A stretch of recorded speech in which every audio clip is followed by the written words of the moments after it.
Hey, good evening, friends, traders, investors, and Americans and non-Americans, bros and non-bros can all decide here. Let's talk about some trading stocks. I want to go over today's indexes and then the watch list as it is running deep. It's running powerful.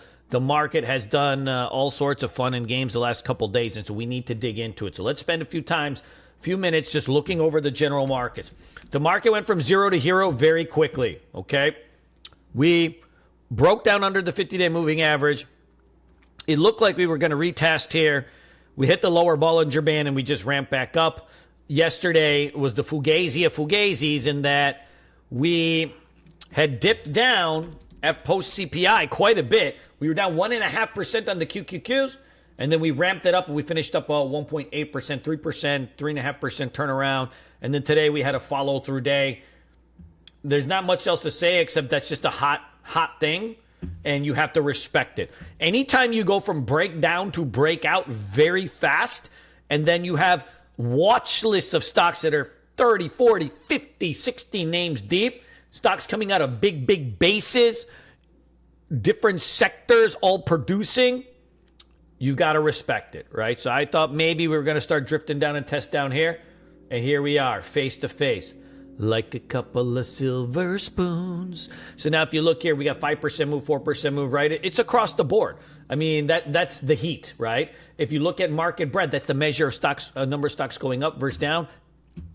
If you look at market breadth, I mean, what you have here is something pretty significant. You have quite a few breakouts compared to breakdowns, and you are starting to see, right, a little bit of a rise in the T2108, T2107.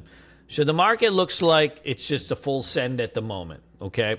Now, before we go with full send, just be mindful that we've come a long way in a couple days. We may have a chop day or inside day or even a pullback day here because we're up 4 days in a row. But overall, we're doing it, right? We're doing it. This is a broad, I wouldn't call that even a pattern, but we're coming out of some levels of ranges that we have to respect, and the strength is the strength, right? Today's follow-through was important because, you had a chance to dump off, and the market just didn't do it. The SPY here is going for its third test. You need 3 tests to break out, guys. We had 1 test, 2 tests, and then even that makes it more powerful is when you get this level of dip down, this level of shakeout, the breakouts can be a lot more powerful. And so we have a full system as a go on the SPY. The IWM is still under a lot of resistance, and I chalk up the IWM as just a rundy, and it is what it is. But there's IWM stocks that are going. There's a lot of stocks in that $5, $10, $15, $20, $30 range, $40 range that look fantastic. So whether the IWM is doing anything or not, who cares?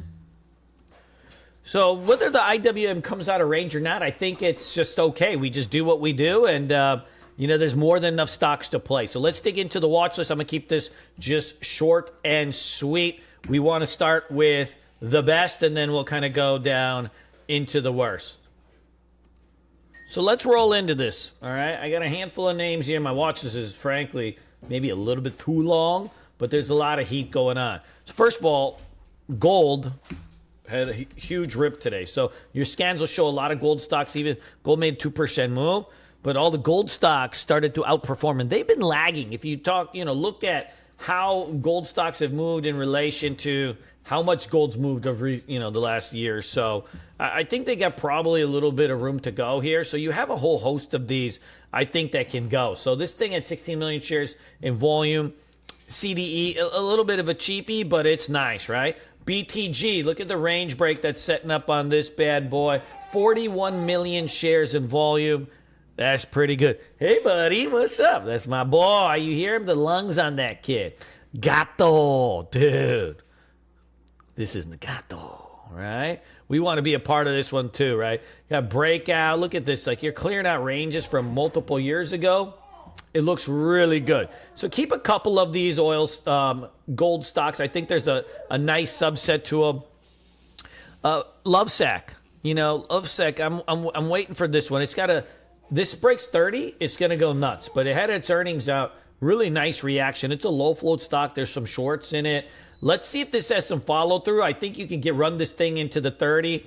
Tesla is really out of the big caps. This is really the only one that I think has a chance, or at least that I'm like personally interested in, besides this and ARM. I got a couple others, but you got a level right here that it's rolling right through. If you look at hourly chart, and keep an eye on this one. See how it reacts in the pre-market. If it builds out a base, sometimes they take out, at least on Tesla specific, they take out the ranges like the first candle. And if you're like waiting for a pullback, they turn the algos on and you just don't get them at the spots that you want them. So just be mindful of that one. AAI. We've been all over this one for dang 2 weeks, right? I still think it's got more. Any tap back towards the 200-day moving average, I want to be a part of this. Look at the rounded bottom on this bad boy.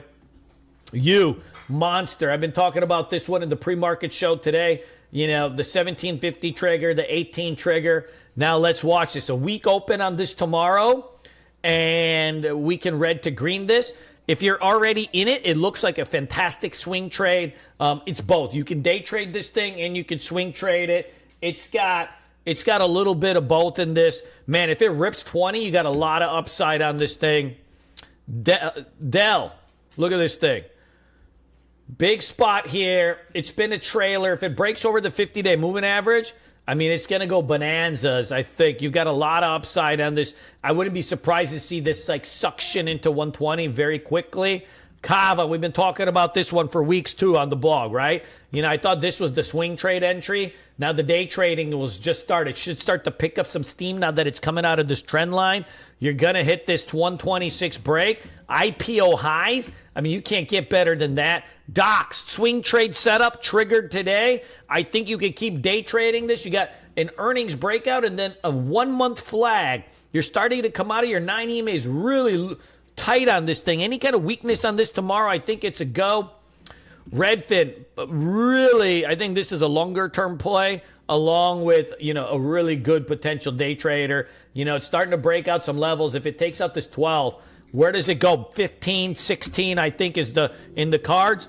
BBW, Best Buy, you got a breakout here on earnings. 5 days pullback, comes back into the bone zone. You're starting to hold here. To me, this looks like a swing trade with a stop under 95. First target, 104, 105. Then subsequently 110 if the market holds, which, you never know. We got the Fed coming in later, so you can't be overloaded. But it looks like it's a time to put on risk and just keep tightening up those stops. MDB, this was an earnings play. This is also a swing trade look for me. I don't know why it was such a dud today. I didn't like the close, so I didn't think it was a good for a swing trade yet. You want to see your swings close. You don't want them at low of day in the hottest market around, right? ARM, I think this is the top of the list. So you had this big push. Today was an inside day. I love that when you get a big push and then a very, very narrow range day. When you see that,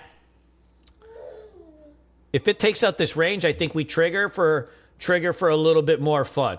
Now, on the other side of things, look, there's a lot of good-looking stocks here. I mean, dude, it's endless. Roku, Comp, Alt looks pretty good. But, be mindful that we just want to have, we want to probably be a little bit concise because we've had 4 up days in a row. So we can be a little bit, we could have a chop day tomorrow. You never know. Unless we get a week open, I think they buy that up. If we gap up, I think it'll be more tricky. Meta's coming out of range. It looks okay. Google, not really much there unless it rebounds to 200. NVIDIA still stuck in range. It's had a nice few days, but are you really going to chase it up on day 5 of a move? Probably not, right? Amazon looks great, but it's also a little bit extended. And so I think you have these are all looking great. Like Microsoft looks fantastic too, but I think there's just better plays out there. So just be mindful. Let's go and have some fun tomorrow. Fridays are always notorious for having a little bit of something, right? A little surprise. We call that, in Michigan, you call that the Christmas surprise. A Christmas surprise is you're sitting at the bar and you're chatting with some lady and you're maybe doing a little makeout, a little hand-to-hand combat. And in Michigan, everybody wears sweatshirts and hoodies. And so then it's all right, you want to take this to the car or my mom's basement or whatever. And then, right, you kind of get handsy, and then there's the Christmas surprise. And then you realize why they were wearing the hoodie and the big sweatshirt. It wasn't because it was cold. There was a surprise, right? And the Fridays are often like that, so you got to be a little bit careful. But let's go have some fun tomorrow in a safe, honorable way. I love you guys. Peace.